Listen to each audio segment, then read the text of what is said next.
We talked about this last week, but did you guys see the? So there's been some details on what Robert Downey Jr. is getting. I think it's significantly more. Yeah, I heard it was around $200 million.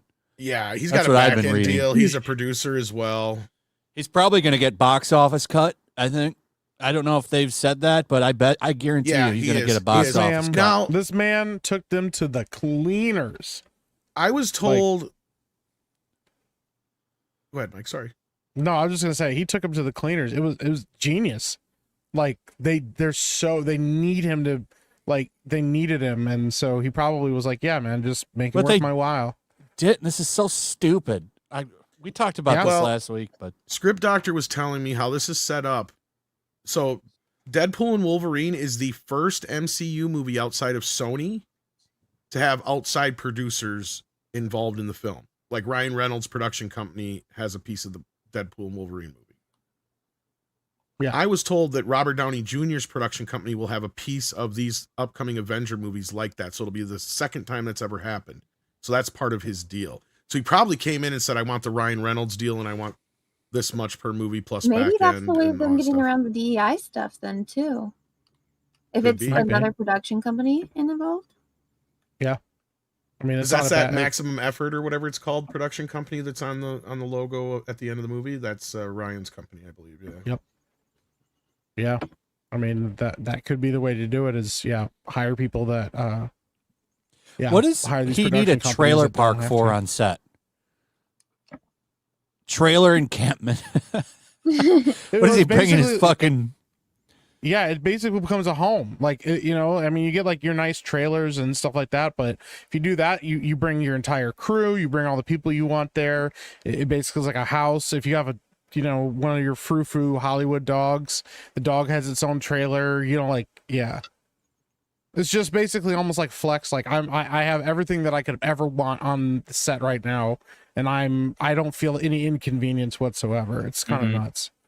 Yeah.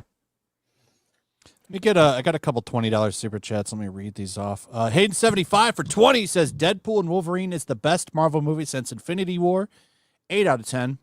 They pay tons of respect to Logan and other movies, except to find Logan's corpse, which was funny, and I loved it. Cameos were great, and Channing was great. I did love the Channing Tatum cameo.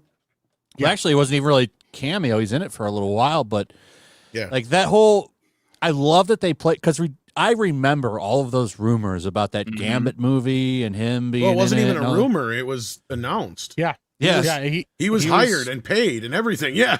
Oh, I didn't know that. Yeah, I didn't know that. Yeah. It was supposed to be a thing, and then it just never transpired. Yeah, I love that they. I'm so glad it didn't happen. He's awful. He was great as Gambit. What are you talking about? Flash, he was way too fat and way too old, and his accent was terrible. The accent was intentional. That was part of the meta of it, though. Yeah, I hated it. Every time he was on screen, I was like, "Can Deadpool kill him already?" That's the joke, is that his accent was terrible. I don't think it's funny. A joke is funny.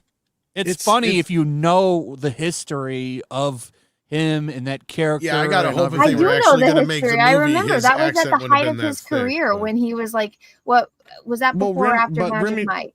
Remy LeBeau, like the actual character, talks like that in the comics. I know that. Yeah, he does. I know that. I thought but that shit was funny. Pull it off.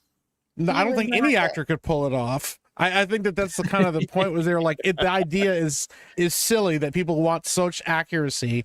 And I know he definitely is out of shape there. Disagree, man. I think a good actor can pull anything off, and he is just. Well, that's just the way told to do that. That it was all intentional. Well, my understanding is that he's actually from that area, and a lot of people have said that his Cajun accent was spot on. But I think I have to believe that if they actually did the movie, he wouldn't have been that thick in the accent. There's no way they would carried that off for 2 hours. That was done intentional to be funny. Exactly. Yeah. I thought this shit was hilarious. Oh, dude, I was rolling. Yeah. Yeah. The amount of memes I've seen come out of it is just so great. Yeah. I wish I could do the accent probably, but I can't. I like the one. So somebody translated what he said in that one scene, and it was him saying, "You tell me to talk like this. You wrote the script." I'm just saying what you told me to say. Did you not write? I wish I could find it. Let me see if I can. I didn't even notice the one part until this time around. Like, I don't know if people were laughing beforehand or something that I just didn't catch it. But like that scene where they're rolling up near the end where he's like talking and he's like all pissy. He's like, just fuck it. Just pan up to Blade. He's like, he's literally just calling out fucking screen actions. He's like, at that point, he's just like, whatever, just pan up to Blade. I got no. I really want to find that. I really want to find it because he literally says in it, oh, here it is. Okay, I got it. Mr. Poole, you be saying Gambit saying ridiculous stuff, but Shay, you the one who wrote them lines. Why you giving me flack when it's your words coming out of my mouth? If I'm so hard to understand, why didn't you give me subtitles, huh?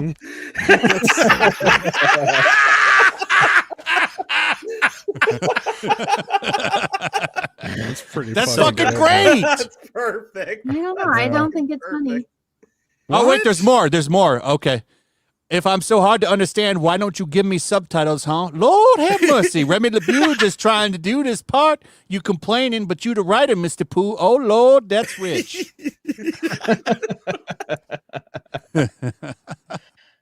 I thought he was great. I don't know. I liked him. What are people you never got to save? It was perfect. Yeah, I liked him. I liked everybody in it, pretty much. I like when he's like, they're like, how long have you been here? And they're like, oh, 5-10 years or whatever. And then he's like, I mean, I don't know, maybe I've been born here. Yeah. Well, I shot out my daddy, ready to go. Yeah, I shot out my daddy's penis, ready to go. Hayden 75 for 20. I'm hesitant. Remember, Bridge is about firing the DEI and HR people and keeping people on staff that live that life even when they go home.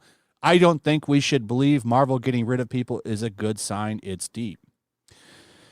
True. I mean, we'll have to wait and see, Hayden, but I can tell you this. I loved that line in the movie, and I missed it the first time. The second time, where I noticed everything that he said when he was like, here are my thoughts on vaccines, geopolitical stuff, Abortion, all that shit. Abortion, and that's how I feel about it. And the guy's like, well, and he's like, shh. No more. Like they knew exactly no lines, what they were Buck. doing. That's what he said. He goes, no lines, Buck, and then he walks away. Because that's when Buck later on tries to he says the thing. He says, Buck, God damn it, are you fucking improvising right now? No improvising.